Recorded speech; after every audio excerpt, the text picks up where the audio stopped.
Okay, so the big news then that we've been alluding to over the past few days is that we are racing KOH 2025 specifically, which is the next one that's coming up in this coming January, February. Huge news for me, probably not for you, but you know, I'm pretty stoked.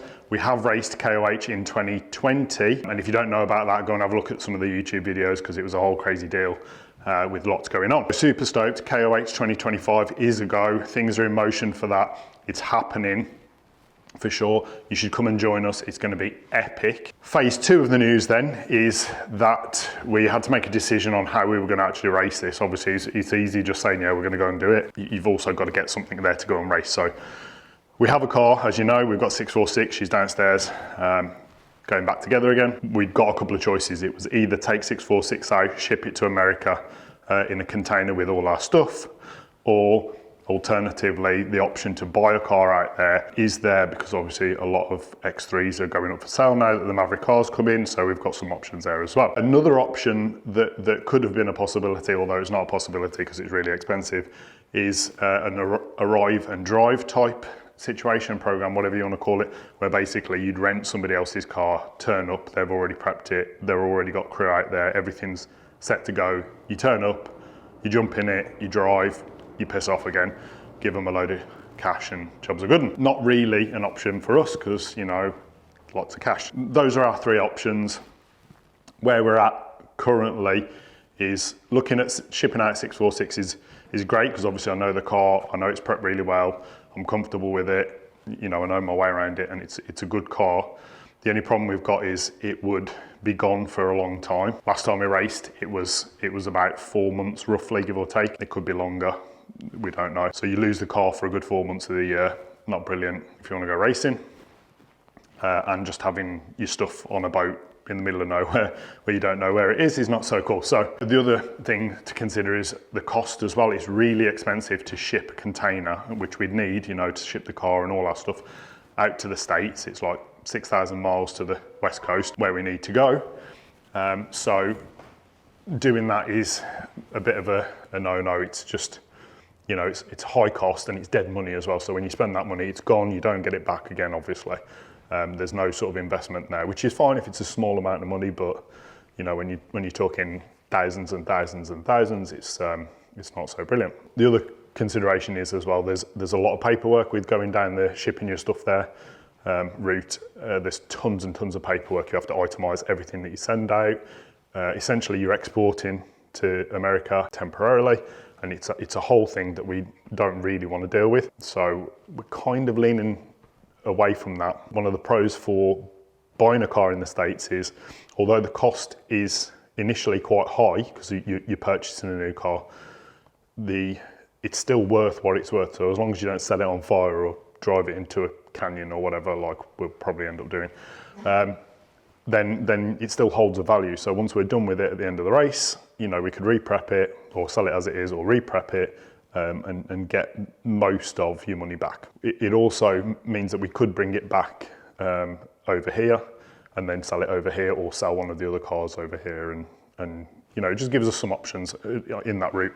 So that's what we're thinking. Arrive and drive's out the window, you know, there's no chance that we can do that unless somebody wants to give me a car. And then I'll arrive and drive. But that's probably not gonna happen.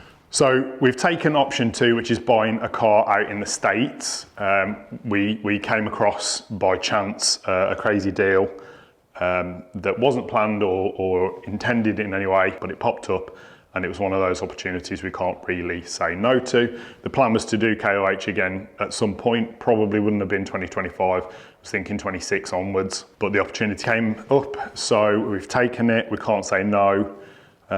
We'll figure out the details as they come. The car that we've actually sourced out in the States is a championship podium car. So it finished second in the East Coast, West Coast and National Series in Ultra 4 last year.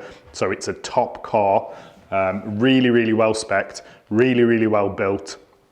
Managed to see it out in the lake bed when we were at King of the Hammers this year.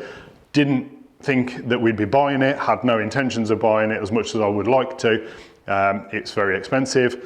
But a deal came up and we couldn't say no. We literally could not say no to the deal. So we've got it, and the plan is that we're going to be racing in 2025 KOH.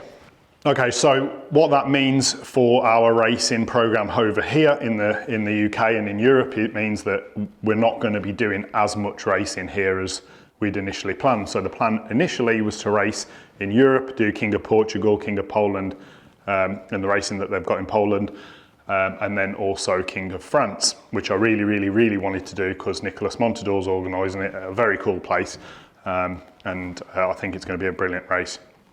Unfortunately, we're going to take the budget that we allocate normally to that, and this makes us sound really professional, but we're not that professional.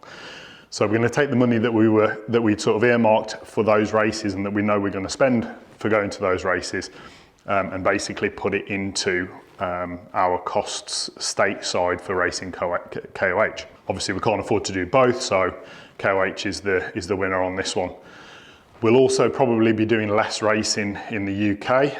There's the Welsh 150, which I'm really looking forward to, which I will always do. It was a great race last year, and it was also at Paul's Farm, which I love. So looking forward to that, but that's probably about the only thing that we'll do. If Western Beach come up with something, we'll definitely do that. And then there's Monster Mountain in about a week's time that we'll do. But other than that, there isn't really anything that's taken my fancy, and we need to save for KOH. One thing we are going to do additionally this year is we're going to head out to the States mid-year. So in June, we're going to head out to America, and we're going to race the car. Obviously, it'll be the first time we've seen it since we purchased it. We're going to go out and we're going to race it at the NorCal Stampede, which is a cool race, super cool, short course race, not something I've ever really done before. And obviously there'll be a stack of cars there. I won't ever have raced with that many cars. Over here, there's not so many. So yeah, that's going to be a really cool one. Short course, like high intensity, just flat out racing. Really looking forward to that, and it just gives me a bit of seat time in the car before we head out. I don't want to just turn up and then go and race KOH and then leave again. I want a bit of seat time. So that'll be a cool one. The next bit is that in November, we're going to head out to Johnson Valley for Thanksgiving. A lot of the guys out in there in the States, they go to Johnson Valley for the weekend and they do a bit of pre-running and just hang out and enjoy the hammers when there's not all the craziness there, but they also get to do a load of pre-running and check out the trails and stuff, which is something I very much want to do. It sounds like a cool thing anyway, even if you're not racing hammers the following January, but it'll give me good seat time in the car in the right environment. It'll help me sort of get my bearings around the hammers and stuff like that, and it's just good seat time. So that's going to be a cool one.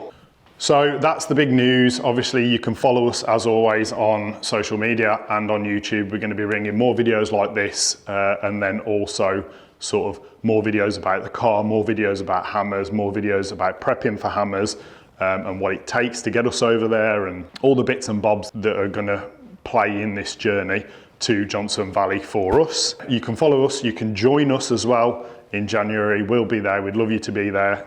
We want to make this as big a thing as possible to make as many memories as possible, because ultimately that's the only reason we do it. So remember, please hit the like button, share it, tell everybody, do all the good stuff that Meta and all those dudes love.